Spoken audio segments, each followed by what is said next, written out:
"You're not invited to Thanksgiving," my dad said, light casual, like it meant nothing. I froze in my hallway, my keys still in my hand, realizing he wasn't joking. No hesitation, no apology, just cutting me out as easily as deleting a text. But that sentence didn't break me. It woke me up. Because the minute he hung up, I made a choice that would turn their entire winter upside down, and none of them saw it coming. Before I tell you the rest, tell me where you're listening from, and when you hear what happened next. What would you have done in my place? My name is Sadie, and for most of my life I thought being the dependable one made me a good daughter. The kind who showed up, the kind who helped, the kind who didn't cause trouble. Maybe that's why I ended up living alone in a small apartment on the outskirts of Minneapolis, quiet, worn around the edges, but mine.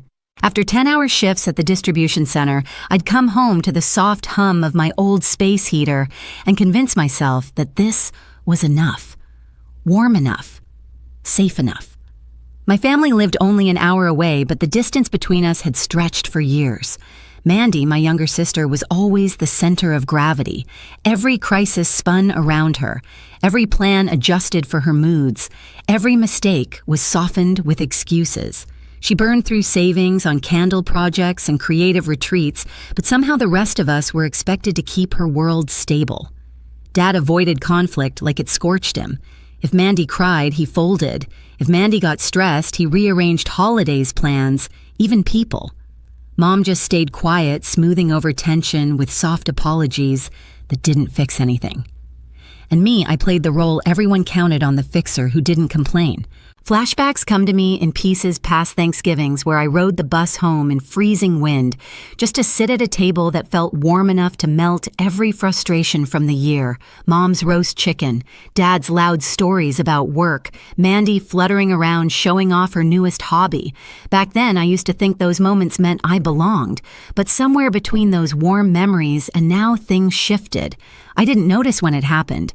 Maybe it was the first winter I covered the heating bill because Mom whispered that the house was too cold to sleep in.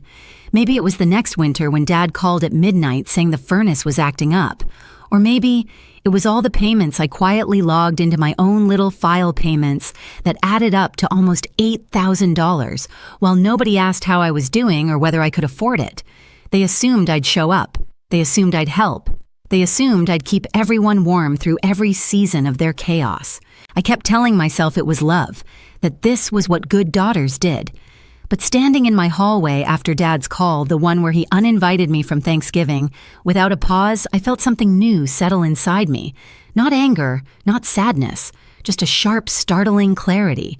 For once, I wasn't the one they could count on without question. And for the first time, that realization didn't make me feel guilty. It made me feel awake. The hours after that call felt strangely quiet, like the world was holding its breath with me. I sat on the edge of my bed, still wearing the coat I'd never taken off, replaying Dad's voice in my mind. Casual, effortless, as if excluding me from Thanksgiving was a minor adjustment, not a decision that carved me out of the family picture. Mom texted me that evening, "Maybe it's better this way. Mandy's been anxious. Better for who she didn't say. She didn't have to."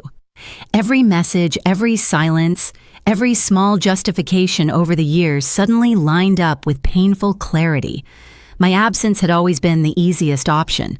My presence when I wasn't paying for something was optional, disruptive even. I opened my laptop and clicked into the folder I rarely touched unless something was wrong. The payments file glowed on my screen. I scrolled through the list, heating oil January, repair call March, emergency refill September, dozens of entries.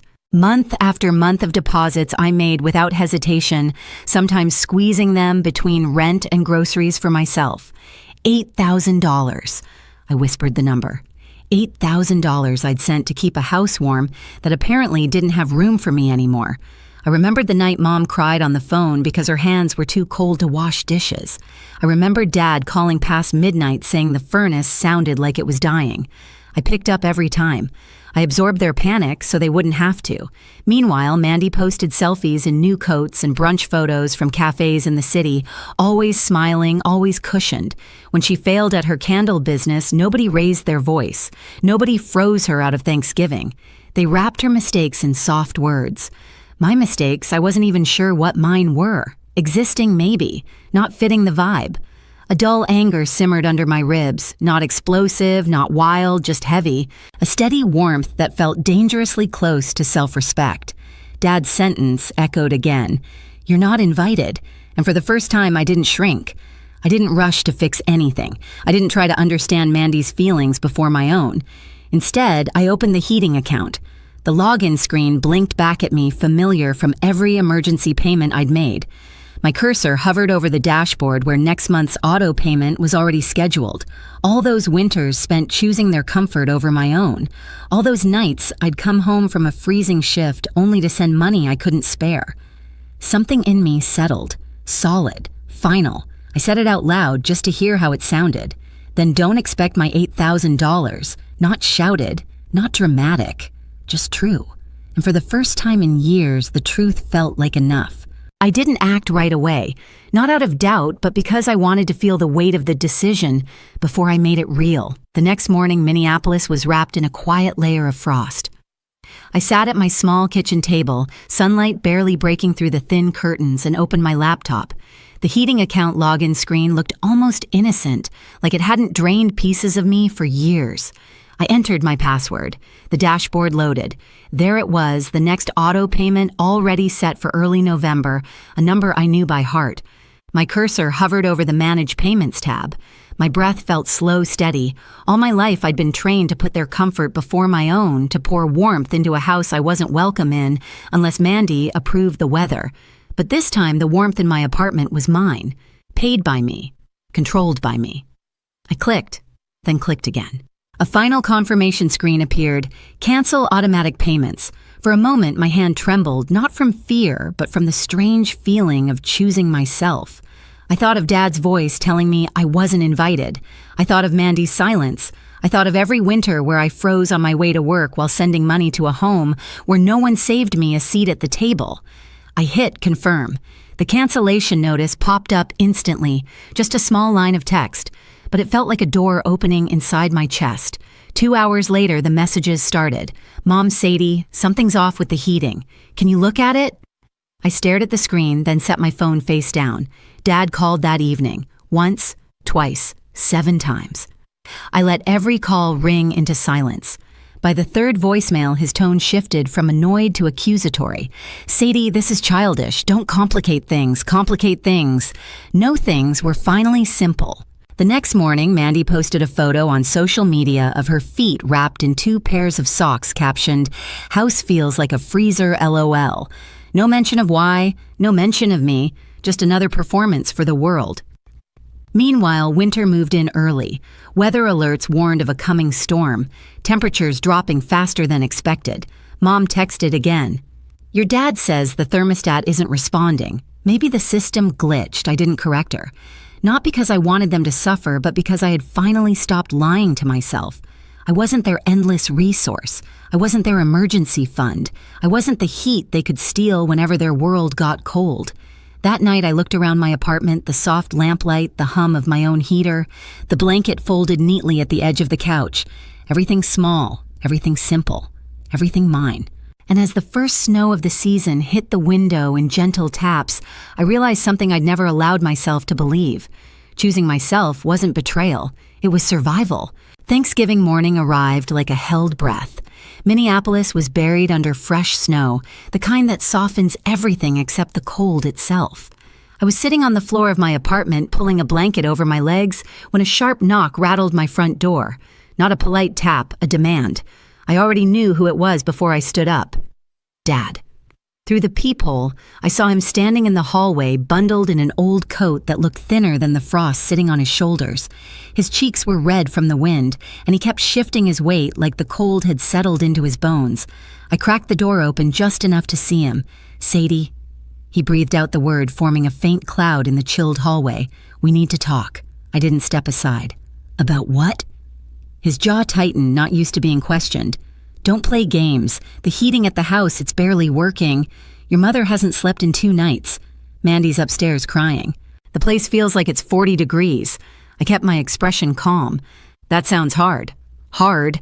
He blinked, disbelief flickering across his face. "You canceled the payments. Why would you do that?" For the first time in years, he looked small in front of me. Vulnerable.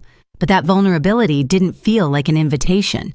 It felt like a last-minute realization of consequences he never imagined would land on him. "I didn't cancel the heating," I said evenly. "I canceled my part in it." Dad stared at me as if I'd spoken a foreign language. "You've always helped," he said. "You know we count on you." "I know," I replied, "but you also told me I wasn't invited. Remember that part?" His face flushed, not from the cold this time. "It was just one holiday, Sadie. Mandy's been anxious. We didn't want drama." I let out a slow breath. "You cut me out to keep her comfortable, but you still expected the money. Do you see how that sounds?" Dad's voice cracked in frustration. "This isn't about money. It always was," I whispered. "Just not for you." He scratched the back of his head, a nervous gesture I remembered from my childhood. "Look, maybe I shouldn't have said it like that, but you know how your sister gets. You're the steady one. You don't take things personally." I pulled the door a little closer to me. "I'm not the steady one," I said softly. "I'm the convenient one." He opened his mouth, but nothing came out. "When you uninvited me," I continued, "you made it clear I wasn't part of the family when it wasn't beneficial, so now I'm just matching the energy." Dad finally exhaled a shaky, defeated sound. "We have no money, Sadie. None. I had to sell your grandfather's old watch set just to buy 1 drum of heating oil. That won't last the week."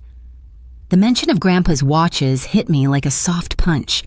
Those were treasures he'd polished every Sunday, but even that pang didn't outweigh what I needed to do. "I'm sorry you're struggling," I said truthfully. "I really am.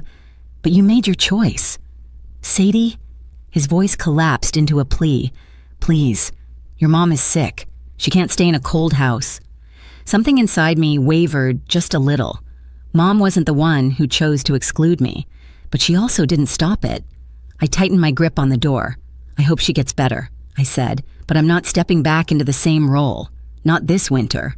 Not ever." Dad swallowed hard, eyes narrowing, as if the cold itself stung more because of me. "You're punishing us." "No," I said gently. "I'm finally stopping the punishment I've put on myself." Before he could respond, I closed the door. The latch clicking shut sounded like a decade of weight falling off my shoulders, but the climax wasn't over. Not even close. 4 days later, the snowstorm arrived in full force. Strong winds hammered the building and the temperature outside dropped to single digits. I wrapped myself in a blanket on the couch, listening to the whistle of wind through the old window frame. Another knock came late in the evening, softer, slower, almost apologetic. I opened the door halfway and saw my mother. She stood under the flickering hallway light hair, dusted with melting snow scarf pulled tight around her neck. Her eyes were tired, more tired than I'd ever seen. "Hi, sweetheart," she said, voice trembling. "I'm sorry to just show up." I stepped back slightly, letting the warm air touch her face, but still blocking the entrance. "How did you get here?" "I took the bus," she said, then walked. She hesitated, rubbing her gloved hands together. "Your father wouldn't come again. He said it's no use." I didn't answer. I let her speak. "I've been thinking," she said, her voice cracking, "about everything. About you, about the way we depended on you without really seeing you." Her gaze lifted to mine, and for the first time in a long time, she didn't look away. "I should have stood up for you. I should have told your sister no. I should have told your father he was wrong, and I'm sorry." The apology was soft, but it landed hard. Not manipulative, not rushed, just honest. She swallowed. "I'm not here to ask for money," she whispered. "I'm here to ask for forgiveness, even if you can't give it yet." My throat tightened. Not with anger, with grief. For the years lost, for the moments that could have been different. "I'm not angry anymore," I said, "but I can't go back to being the one who holds everyone else up." Her shoulders dropped. Relief mixed with sadness. "I understand." We stood there for a long moment, quiet, except for the wind behind her and the heater humming behind me. Finally, she stepped back. "I just needed you to know I love you," she said, even if I didn't show it well. As she walked down the hallway, her small figure fading into the echo of the storm, I closed the door gently. No slam, no rage, just a quiet ending to a chapter that had been breaking me for years. And for the first time in my life, the warmth behind that door belonged entirely to me. Winter settled deep across Minnesota, but for the first time in years, I didn't feel swallowed by it. The messages from my family eventually stopped. Dad found a weekly rate motel outside town. Mandy bounced between couches until even her closest friends grew tired of the drama. The old house went up for sale cold dim and finally too heavy for anyone to carry.